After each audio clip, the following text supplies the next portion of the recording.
सुप्रभात साथियों।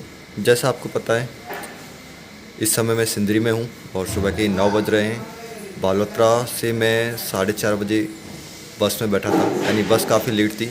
2 घंटे तक वहाँ पर खड़े रहिए बालोतरा में, और उसके बाद में फिर सिंदरी आए 6 बजे, और 6 से 9 कभी इस टेबल पर बैठता हूँ तो कभी इस टेबल पर बैठता हूँ। ऐसा करते करते मैंने 3 घंटे निकाल दिए, और अभी पता नहीं कितना टाइम और निकालना पड़ेगा, ये भी नहीं पता। शायद 10 या 11 भी बज जाएँ। जो भी होगा मैं आपको बताता रहूँगा। और आने का जो कारण था मैंने आपको बता दिया है। कम्युनिटी टैब में मैंने एक फ़ोटो डाला है, वो मेरा भतीजा है, यानी कि बड़े भाई के लड़का हुआ है, तो उसको देखने के लिए मैं आया था। और साथ में जो भाभी हैं उनकी मम्मी को भी साथ में लेकर आया था, तो इस वजह से आना बहुत ज़रूरी था। ज़िंदगी के कुछ ऐसे पल होते हैं जो जी आप हर वक्त पढ़ाई नहीं कर सकते, तो वही पल हैं। तो बस आना था तो आ गए। फ़िलहाल पढ़ाई की बात करूं तो आज का पता नहीं है, कल थी जैसी भी थी आपने देखा होगा। और अब जब भी टाइम मिलेगा तो कब तक पहुंच पाते हैं हम सड़ाझुंड, जो गांव में हम रहते हैं उस गांव का नाम सड़ाझुंड है। पहुंचेंगे, फिर बुक्स वगैरह तो रख रखी है मैंने, और फिर बैग जाएंगे तो काफ़ी टाइम लग जाएगा। पर जो भी होगा मैं आपके साथ शेयर करता रहूँगा।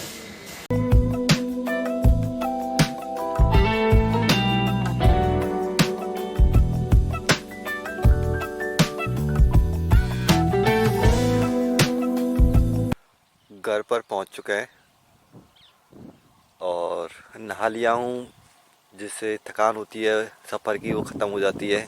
और खाना भी खा लिया है। अब बस थोड़ी देर घूमना है। खाना खाने के बाद में ज़्यादातर मैं घूमता हूँ, तो 15 या 20 मिनट घूमूंगा और उसके बाद मैं रेस्ट करूँगा, क्योंकि पूरे सफ़र में नींद प्रॉपर वे में ली नहीं मैंने। अमूमन प्रत्येक दिन मैं 6 से 7 घंटे सोता हूँ।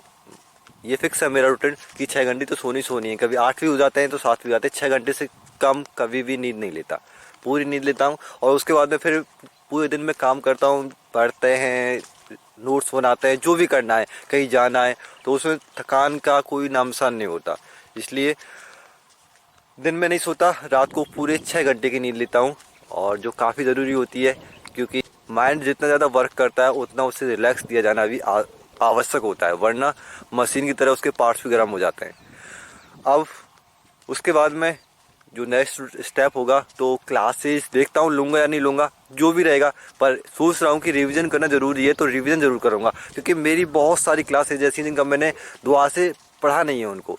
मतलब क्लास से पहले तो पढ़ लिया, पर दुआ से उनको रिवाइज नहीं किया, जो सबसे बड़ी कमी होती है। क्योंकि आप नोट्स बनाओ, इकट्ठे हो जाएंगे, वो क्या करोगे उनका।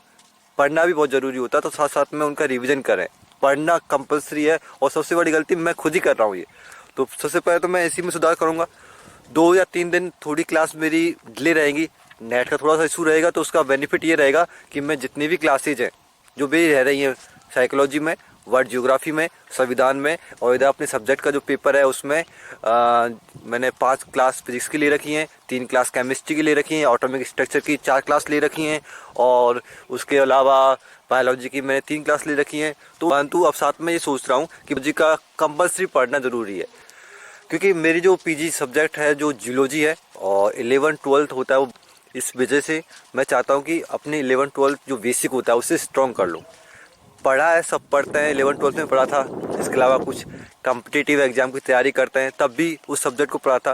परंतु अब मैं उसे फाइनल वार पढ़ना चाहता हूँ, एक तरह से फाइनल टचमेंट देना चाहता हूँ कि 1 महीना या 2 महीना। अब मेरे पास जितना भी टाइम होगा तो मैं ऐसा पढ़ना चाहता हूँ कि उसकी हर एक लाइन को याद रखूँ। भविष्य में वो मेरे अवश्य काम आएगी, जब मैं फर्स्ट डिग्री की तैयारी करता हूँ या कॉलेज लेक्चरर की तैयारी करता हूँ, तो इस सारा बेस उसमें आएगा।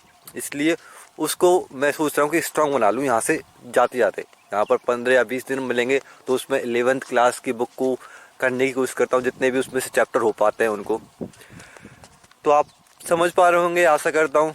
और यही कहना चाहूँगा कि अगर आप मुझसे देखते हैं तो मेरा एक ही पॉइंट ऑफ व्यू होता है, मेहनत करें।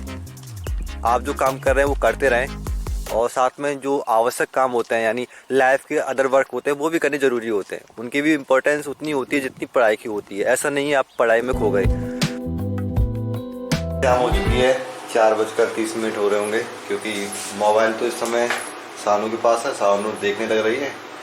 तो फिलहाल चाय का मन कर रहा था, चाय बना रहे हैं। और सोच नहीं रहा था कि सो जाऊंगा दिन में, 2-3 घंटे सो लिया, कम से कम 3 या 2.5 घंटे हो गए होंगे। मैं 12 बजे 12:30 बजे से सो गया था, और उसके बाद में 3-3:30 बजे से जगह 3 घंटे 2.5 घंटे सो लिया आराम से।